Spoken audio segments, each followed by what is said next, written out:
you know someone, or are you personally battling a drug and alcohol addiction? Why are so many people addicted today?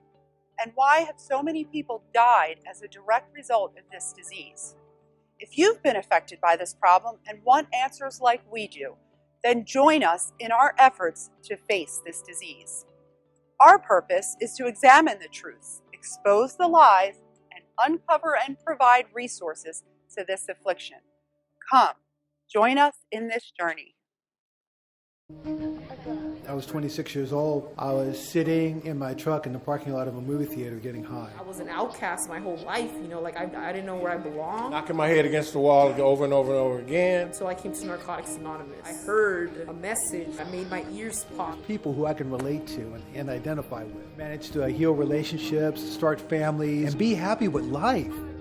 Drug problem? We can help. We've been there. Narcotics Anonymous. At Addiction and Recovery TV, we talk about raising awareness, and we also talk about the problems and situations revolving around addiction and recovery.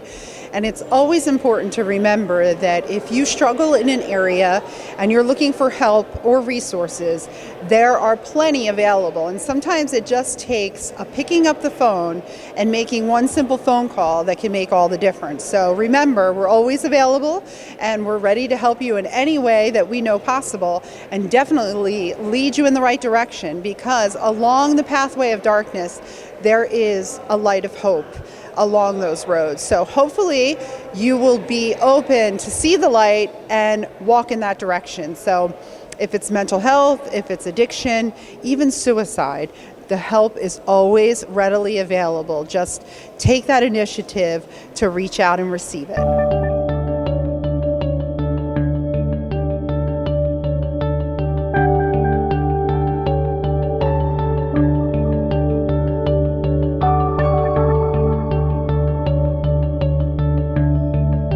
Have you ever felt like you're unsure of the future, or think that your past is going to stick with you? Do you have feelings of hopelessness, helplessness, and maybe no one believes in you, or you don't believe in yourself? Well, my name is Joe, and I'm here to tell you that if you check in with Addiction Recovery TV, we have plenty of stories of people like that, including myself. We ask that you tune in, contact us, and get to know stories of other people like yourself to give you some hope and some feedback and a new outlook on life and how to move forward, because it's possible. Many people have been touched by addiction, either directly or indirectly. Join us as we educate and break the stigma associated with addiction. Together, we can start a revolution and bring the disease out of the darkness and into the light. Great.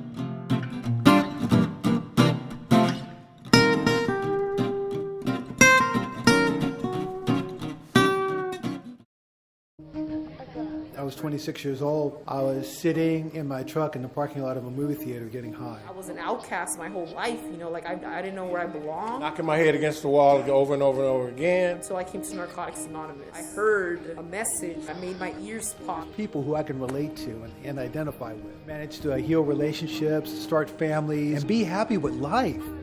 Drug problem? We can help. We've been there. Narcotics Anonymous. Welcome to Addiction and Recovery TV, and we're here in the studio. I'm talking with Chris Padilla. He is the senior counselor at Impact Drug and Alcohol Treatment Center in, where is that located? Pasadena. So welcome, Chris. Thank you so much for being here. Thank you for having me. Yeah, so senior counselor, that sounds pretty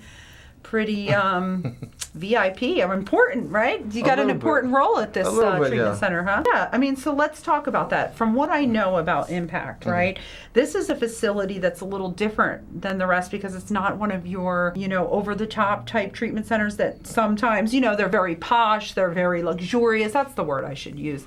This is a place more for getting down and gritty with getting clean and learning how to live. And you're going to have to get a sponsor. Okay. If I'm an addict and I want to find recovery, what are my qualifications of getting into Impact? Impact really doesn't turn away too many people. Yeah. Yeah, that's kind of their thing. We take you. Okay. We'll take you so you're saying that the clients that come in, they have to get a sponsor, they have to get involved. And what I wanted to build the bridge to is that now the facilitators, right, in order to work or be employed at Impact, they too have to be active members of recovery. Definitely. You have to be. That's a big deal. It's good. Each one teach one, right? Right. So definitely, if I have the disease of addiction Okay. and I've walked through the fire, I'm able to teach that what worked for me. So 95% of the people that work at Impact came through the house. Wow. So they were actually clients from Impact. They actually came, walked through their addiction, got a sponsor, started learning the tools of recovery, right. and were able to transition from a patient, Right. to a residential aid, which would like help on van outs, help like gathering the clients, kind of overseeing the clients on the outs.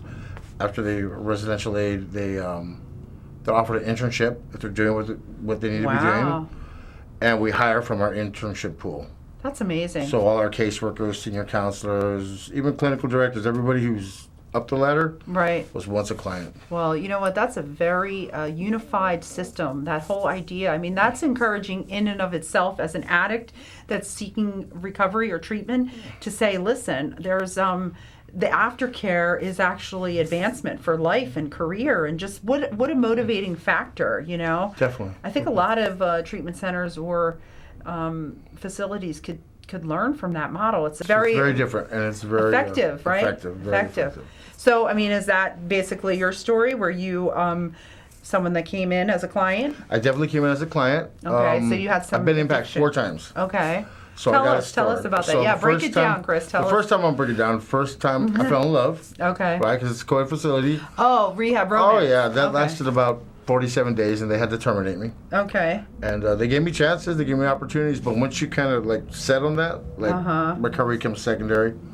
It's more, I'm focused at, Right. how I could talk to her, this Yes. and the other. And it didn't work out. Okay. Oh, shocker. But, Yeah, true, right?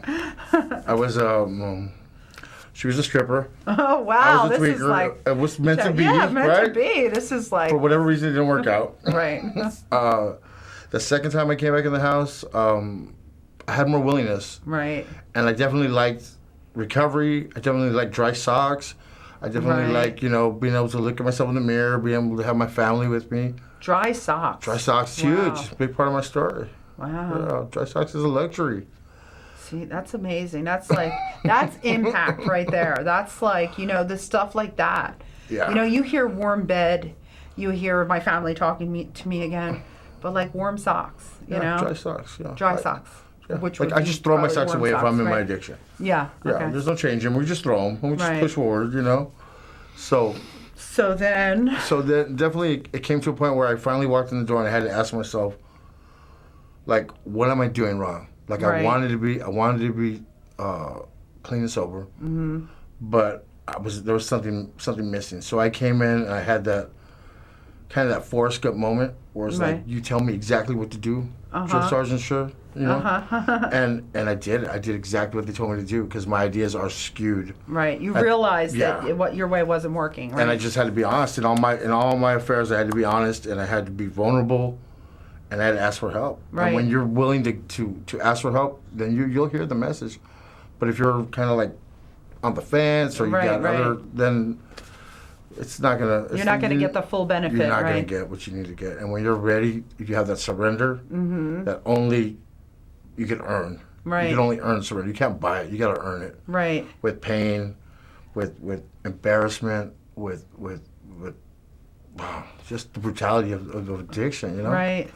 I remember having that gut-wrenching cry on the street, just crying out to God, like, is this gonna be my destiny? Is Right. this gonna be it? Like, is this Right. gonna be my story? Like, dude, really? Right. And by the grace of God, I made a couple calls and was able to get back in the house. And when I got back in the house, I just did exactly what they told me to do. Right. And You so were I beaten, right? You Yeah, were ready. I was beaten into submission, to Yeah. willingness. And and there's some gems on the facility. Okay. There's some righteous men and some righteous women that are definitely like a big part of my story. Right. And a big part of that place. I definitely, like the hand of God is definitely over that Oh, that's facility. awesome. Without a doubt. So So here you were this struggling addict. You know, you had been in and out, so you were wrestling with getting clean, but then you finally, like you said, hit this point of surrender. You get back into the facility. Now you're like ready to take direction, and then you're doing the thing. So then you're getting clean and staying clean. So obviously getting a clearer head, right? And Definitely. then growth starts happening. And then talk to us a little bit about, so then this process of recovery, right? How did that, with being in the center and then moving up the ladder, like you talked about? I mean, did you have those temptations to go back? Was it hard to stay clean that time? Like, what made this time different? I know initially you said the surrender, but what keeps you clean? I had a key moment where there's two things. I had a caseworker, and me and him we used to bump heads a little bit. And Right. like I'm well known in the facility. I've been there enough times. Everybody knows me. And I went through all the caseworker's office, and when I got into his office, he kind of just gave me that look, and he's like, what are you doing here, dude? I'm like, what do you mean? Like, you know, everybody else like welcomed me back and was cool to have me. And he told me, don't come into my office unless I call for you. And I was like, I was like, what a jerk, right? Right. It hurt my feelings, but I thank him every time I take a cake because And taking a cake means celebrating a like year annual, of sobriety. Okay. A year of sobriety. The day you got clean. So I came in loaded. The next day was my clean day, Okay. or my sobriety day, which was December 18th. Okay. And so he called me out on it, and it hurt my feelings, and I needed to get my feelings hurt because I keep doing the same thing, and like Right. I broke down. I cried like Mm-hmm. uncontrollably, and I just had that moment, and it was like at 41 years old, like I don't know how to live my life. Sure. And I asked him, you tell me what to do.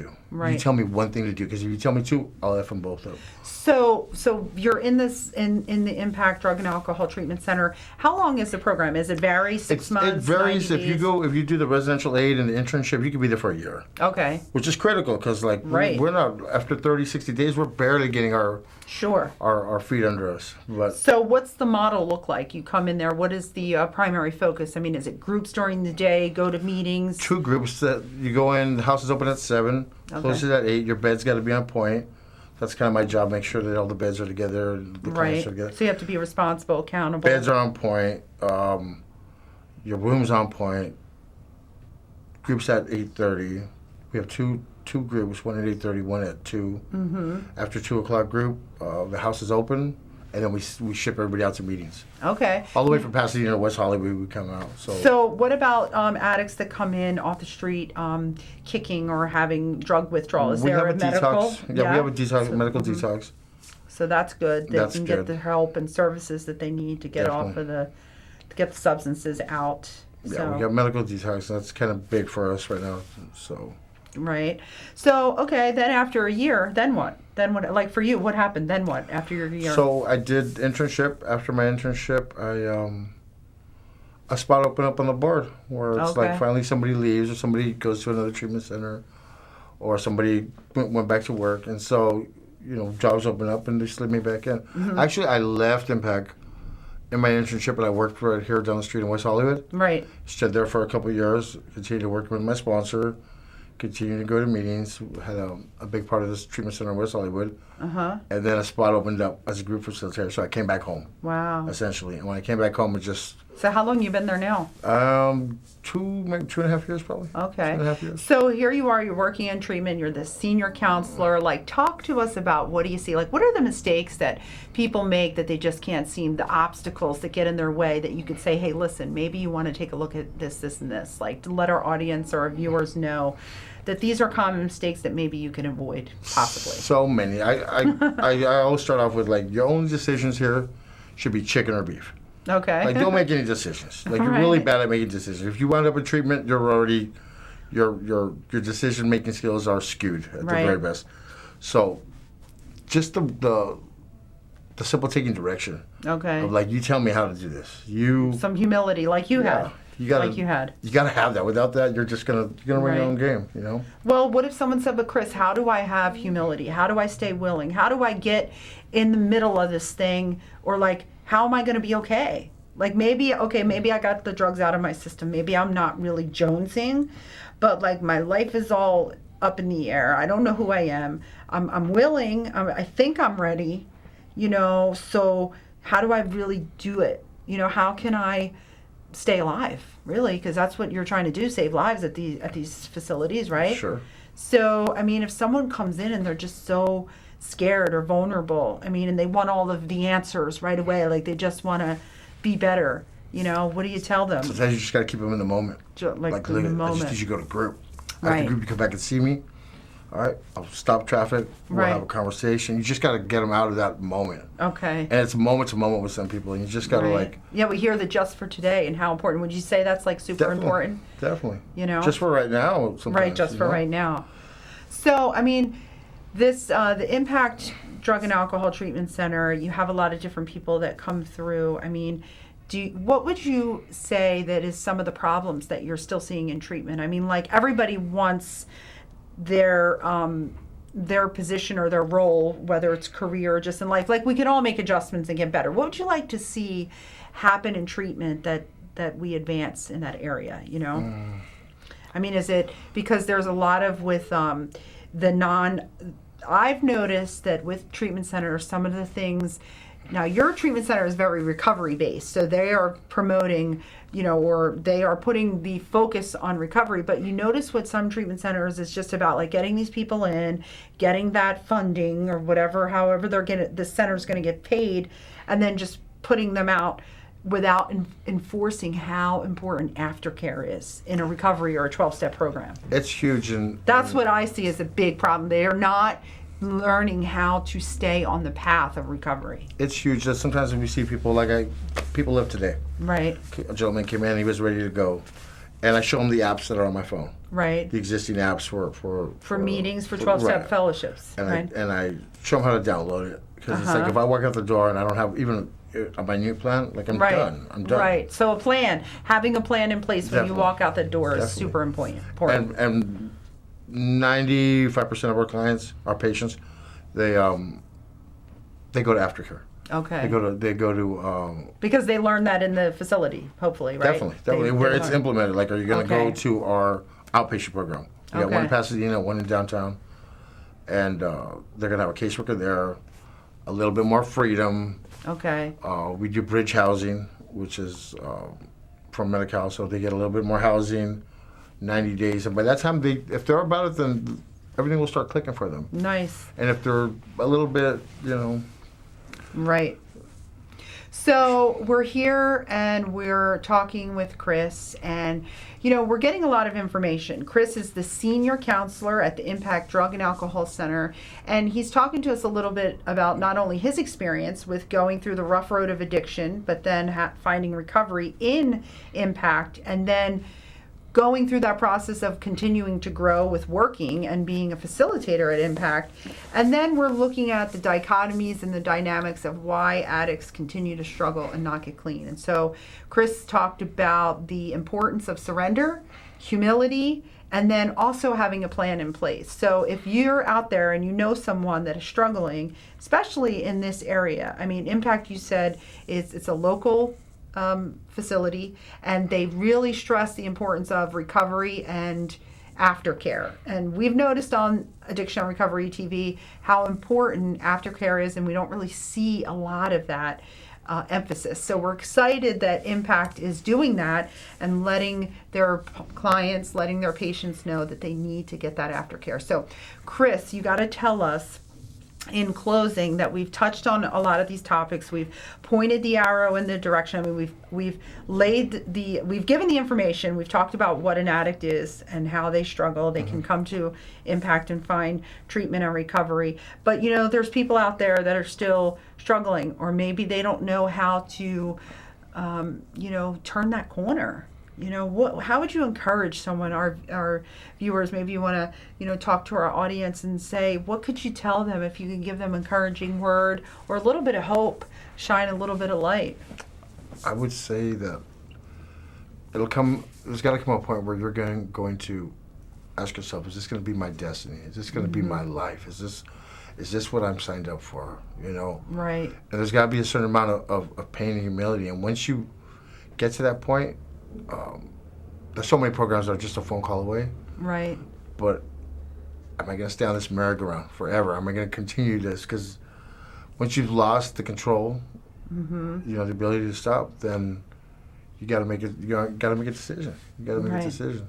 Well, hopefully today is the day for some out there to make that decision. And hopefully they're aware and know that if they need help, that Impact is a place, a facility where they can come and receive that treatment and help, and maybe even meet Chris. And, Definitely. you know, you could put them on the straight and narrow, right, Chris? Definitely. Yes. Well, Definitely.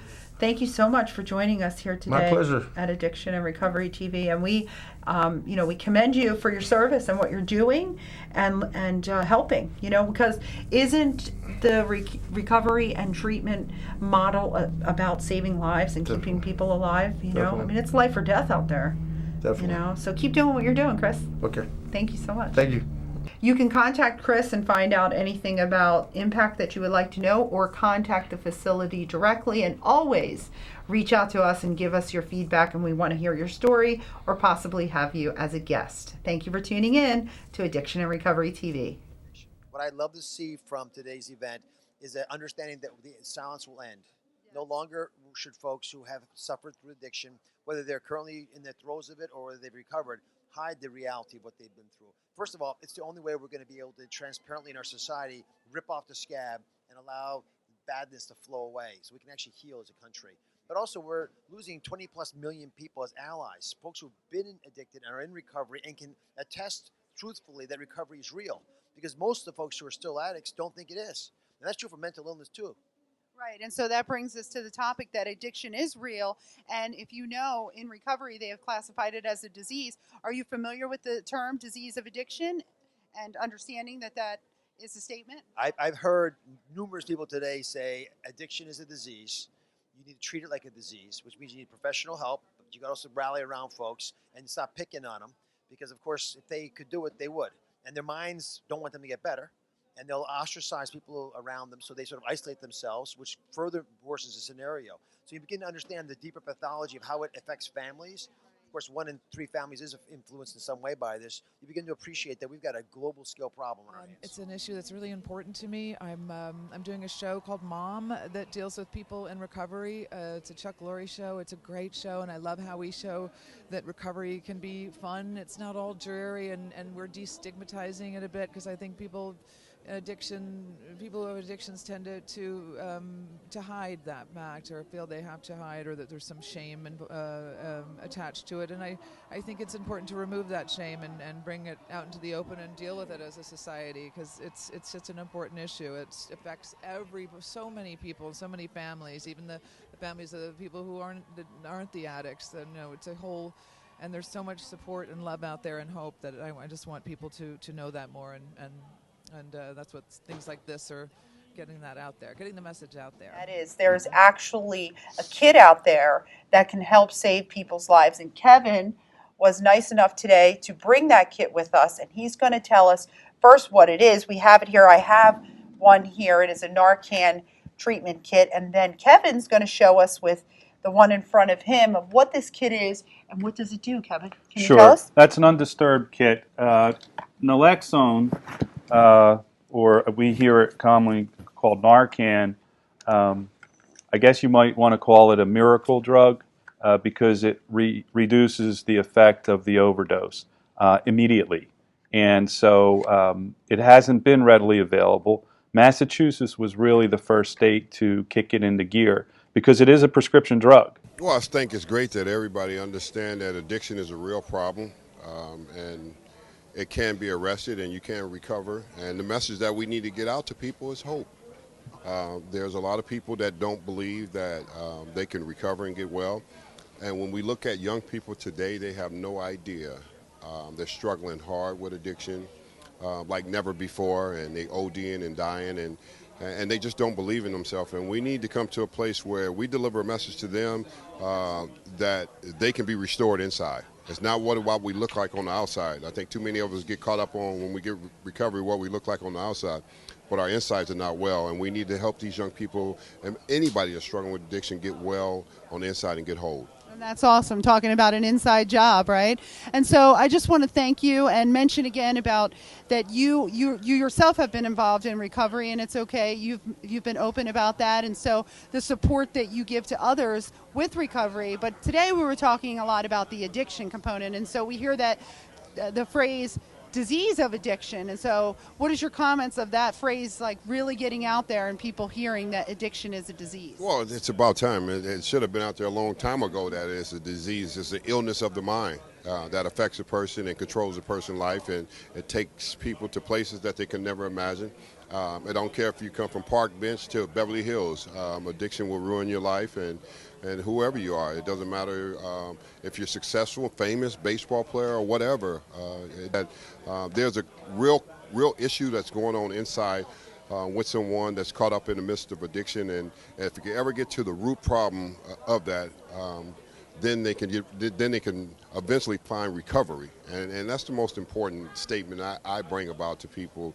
Recovery is real, and you can live an abundant life if you just set your mind to doing some real work on yourself and dealing with the issues that you have, and you can become a whole new person.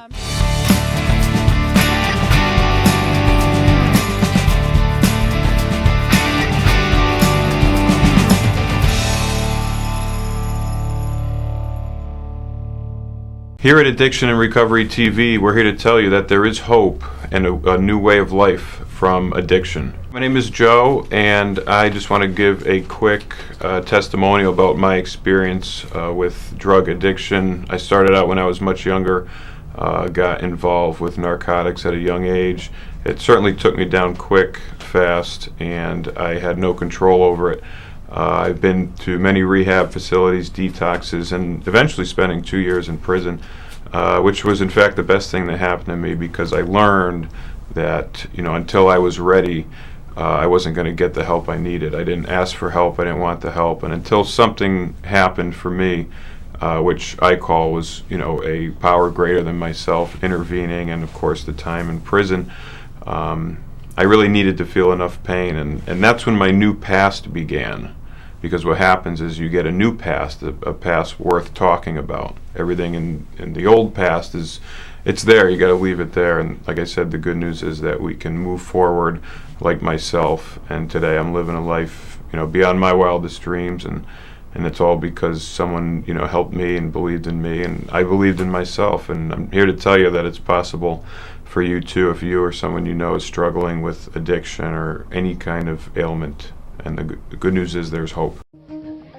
I was 26 years old. I was sitting in my truck in the parking lot of a movie theater getting high. I was an outcast my whole life, I didn't know where I belonged. Knocking my head against the wall over and over and over again. So I came to Narcotics Anonymous. I heard a message that made my ears pop. People who I can relate to and identify with. Manage to heal relationships, start families, and be happy with life.